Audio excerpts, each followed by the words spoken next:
Hi AP World History students, this is our first flip lesson of the year. This one is being done so that we can get more time in class to practice our essays. You will thank me in May. So this is lesson 1.4 about the Indus Valley Civilization. It's part of our tour of river valley civilizations from period 1. So this is our introduction to India, and what can we say about India in general? A lot of students at this point in their high school careers don't know that much about it, and that's why it's fun to teach it. It's a surprise around every corner. It is vibrant, it is diverse geographically, culturally. The ideas that have come out of Indian culture and Indian history are incredible. They're some of my favorites. There's a really rich tradition of philosophy out of India, and it is old. I mean, it stretches way back into prehistory, and some of our earliest stories that come out of human history come from India. So there's a lot of rich stuff here for we young historians to grab onto. When we look at geography, we're going to see that India is in South Asia. It's close to China, another major cultural hearth, but there's that major Himalayan mountain range and the plateau of Tibet separating it from China. There's deserts and the Hindu Kush mountains off to the west. A motivated trader could get through there, but there's not a ton of human migration through that region. The India, when we're talking geography, we're talking river valleys, and the Ganges River, of course, becomes really important in Hinduism. But early on, we're going to look at the Indus River, which today is sort of in the Pakistan area. India, of course, is known for the monsoon season, where the winds and the rain move in, and there's huge cultural importance with the monsoon today. It's like a really religiously significant season when the monsoons come. Another thing geographically, let's note, and just save it for later, India is located on prime real estate in the Indian Ocean, and that is really where a lot of the connections are going to happen in Indian history, via the Indian Ocean and what's called the Indian Ocean Trade Network, but more on that later in the course. So, 90-some years ago, an archaeologist, a British archaeologist, forgive me, I don't remember his name, discovered that there was an ancient society in India, or modern day, today it's Pakistan, at the time it was India. There was an ancient society, essentially as old as ancient Egypt, not quite, but very close, and ancient Mesopotamia, that people just didn't know about up to that point. Like, he's discovering a new ancient Egypt, or a new ancient Mesopotamia, and it was extremely exciting. And this Indus Valley Civilization, as we call it, or sometimes it's called the Harappan Civilization, we have multiple names. We kind of name it after some of the sites or the cities where we found those ancient cities, because we don't know that much about them. Even still, there's a lot of mysteries. We don't know where they came from or what happened to them. We don't know a lot of their own culture, what they thought about themselves. But what was discovered in the 1920s and then excavated over time is this enormous ancient civilization, roughly the size of France. You can see it right there. Extremely urban, like many big cities. I mean, the number of cities that they found, you can see them, they're just sort of peppered there all over the region of modern Pakistan. Mohenjo-daro is the most famous of the cities that was found, and Harappa was another one.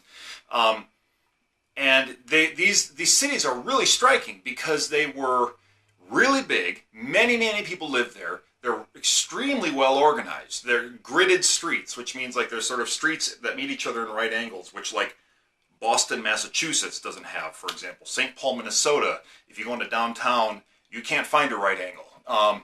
But in the ancient Indus Valley Civilization, they like have these organized, well-planned, amazing cities. And so the archaeologists, not only they're finding out that like ancient India had cool stuff, it's like it had remarkable stuff, and it was as advanced as what was going on in ancient Egypt. And so especially for, you know, these white British archaeologists who were sort of like ruling over in this colonial period India, to sort of discover that Indians had created this incredible advanced early society was kind of that was a mind bender for him, you could say.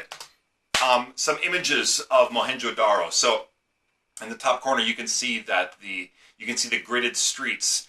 In the top right, you see that sort of like slat in the wall. What that is indoor plumbing. The citadel, you can see the high point in the city on the bottom picture. That is a granary where the grain would be collected and stored and maybe distributed. Who knows what sort of, like, maybe it's like some proto-socialist system, or who knows exactly how it works, but it was well organized enough where they had like the granary at the highest point, and the highest point because it's going to stay dry that way. Other images of the city. The big image with the sort of like the big cavity there, that is a public bath, which is a great pastime of people in the ancient world. We'll talk a lot about them when we get to the Greeks and the Romans, especially. Public baths, a lot of fun. The image of like there's a toy. The one in the center right, I guess you could say, that's a child's toy. I don't know. I'm surrounded with children's toys here in my sunroom, and it's interesting to look at a child's toy from that long ago.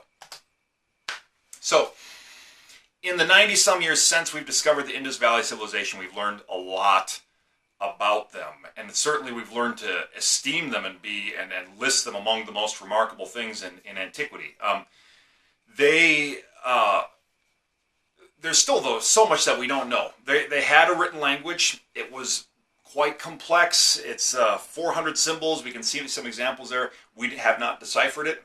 If you would like to do so for extra credit, it would be great. I'll give you an A for the course. One of the most incredible things about these Indus Valley cities, and the one that is the mind bender for me, is the degree to which they are so similar to each other. Some of them have like an identical urban layout. Many of them have, throughout all their buildings, the identical proportion, the same proportion of brick ratio, like brick shape.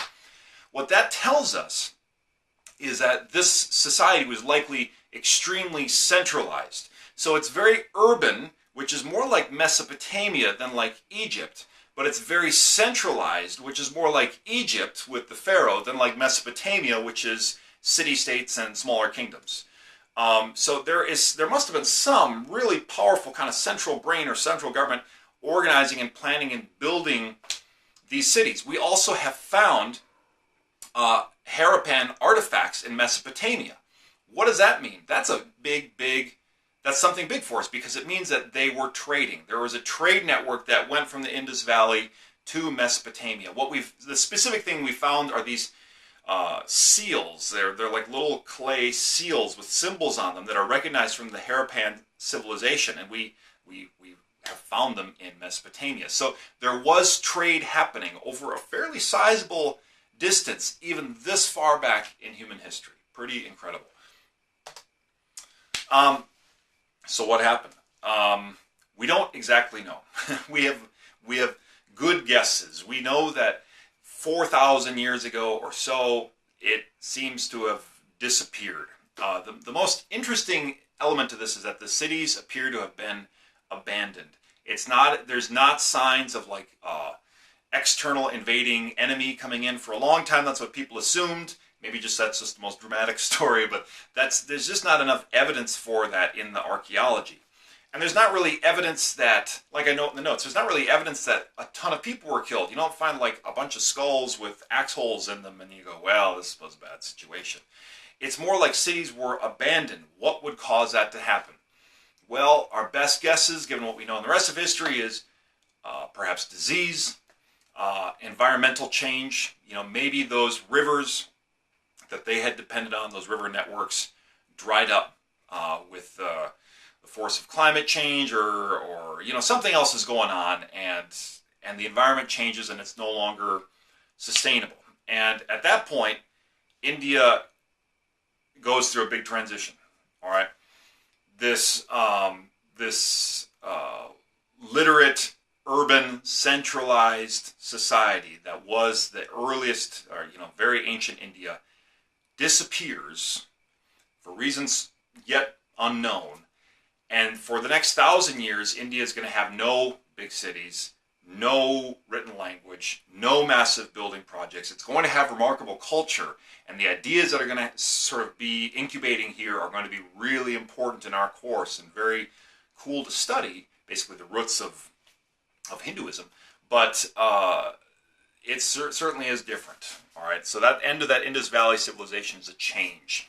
So as we finish and we're applying some of our courses, historical thinking skills, a question I pose to you to think about and reflect on. What are similarities and differences between the Indus Valley Civilization and ancient Egypt and ancient Mesopotamia? Can you right now think of one or two of each? That would be a good sort of key skill that you can pop a couple of those. How about periodization? Is the end of the Indus Valley Civilization a transformative a transformative event in world history? An event that affects many people over many places for a long period of time? Or is it a big regional event and nothing more than that? Can you make an argument that it's one and not the other? That's a historical thinking skill that you can reflect on yourself. Next time, lesson 1.5, we'll dig into what happened in India after the collapse of the Indus Valley Civilization. Talk to you guys then.